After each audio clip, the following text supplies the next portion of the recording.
Bienvenue sur BeGreen, je suis Jean-François Batou, je suis responsable des partenariats Habitat pour GDF Suez. Et dans les partenariats Habitat, il y a bien entendu la notion de performance énergétique. Et cette maison aujourd'hui BeGreen, en fait, est la suite depuis 2003 d'un certain nombre de bâtiments démonstrateurs qu'on a réalisés avec Architecture à Vivre, puisqu'on a été présent sur l'opération Vivre c'est habité à la Villette, dans le 14e Maison A Studio B.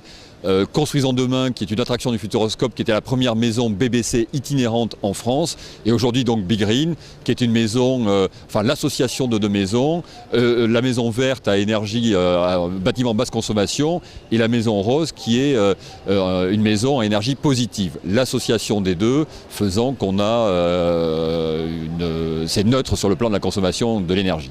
Pour faire de l'énergie basse consommation, une maison basse consommation, une maison à énergie positive, il faut d'abord avoir des maisons qui ont une forme très simple pour éviter les déperditions, ce qu'on appelle les ponts thermiques. Et là, on voit que la maison verte a une forme très simple sur le plan architectural, ainsi que la maison de couleur rose. C'est aussi une orientation importante vers le sud pour capter la lumière et les apports de chaleur gratuits l'hiver, parce que le bâtiment de basse consommation, les 50 kWh, c'est pour le chauffage, l'eau chaude sanitaire, l'éclairage et la consommation d'électricité des auxiliaires. Qu'en 2012, toutes les maisons devront être au minimum bâtiments de basse consommation, donc devront ressembler en termes de performance énergétique à ça. Par contre, sur le plan architectural, aujourd'hui, on peut faire de la basse consommation avec tout type de construction traditionnelle, contemporaine comme ici. Et donc, c'est tout à fait possible dans des appartements, dans des maisons individuelles. On peut faire vraiment de la performance énergétique avec tout type d'habitat collectif ou individuel, avec tout type de système constructif, que ce soit du béton, de la brique, du bois, de l'acier. On peut avoir de la performance énergétique grâce à l'isolation, grâce à une ventilation performante, souvent double flux, c'est-à-dire qu'on va récupérer les calories que l'on extrait quand on ventile la maison, on récupère les calories pour éviter des déperditions, et puis bien entendu des systèmes performants. Pour que le client puisse se repérer demain en appartement, en maison, il devra regarder son étiquette énergie. Et l'étiquette énergie, souvent quand on parle de BBC, sera en A ou B, selon les régions climatiques.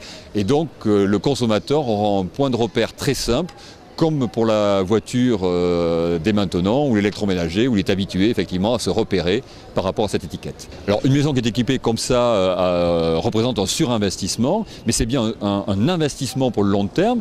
Cet investissement est d'ailleurs pris en charge quasiment en totalité par les pouvoirs publics, parce que dans les constructions neuves, on pourra, si la maison ou l'appartement est en BBC, récupérer les intérêts d'emprunt, 40% des intérêts d'emprunt pendant 7 ans, ce qui représente en fait une économie substantielle. Bien entendu, il y aura un gain sur la consommation, puisqu'on va consommer beaucoup moins dans une maison, 50 kWh. Aujourd'hui, la réglementation donne des consommations entre 120 et 150 kWh selon les régions climatiques, donc 50 kWh, c'est déjà une économie. Et puis l'immobilier, c'est l'achat et la revente. Et en général, le parcours immobilier des Français est de 10 ans. Quand un Français va revendre son appartement dans 10 ans, il aura la bonne surprise d'avoir une étiquette énergie de très bonne qualité. Et ce sera en tous les cas peut-être une plus-value, en tous les cas pas une moins-value par rapport au parc existant. Alors là, en fait, le BeGreen, c'est un projet finalement pédagogique, parce qu'on veut faire partager ces nouvelles technologies, ces nouvelles conceptions, bien entendu aux médias, à la presse, parce que c'est un vecteur d'information très important, aux professionnels, parce qu'il faut pouvoir réaliser ces maisons, et puis au grand public pour comprendre que c'est pas telle ou telle solution, c'est un mix de ces solutions, c'est un mix énergétique aussi. On parle souvent de telle ou telle énergie. En fait, on verra que dans cette maison, on a du gaz naturel associé à des énergies renouvelables pour arriver à une performance très intéressante et avec des technologies tout à fait innovantes qu'on verra dans la maison.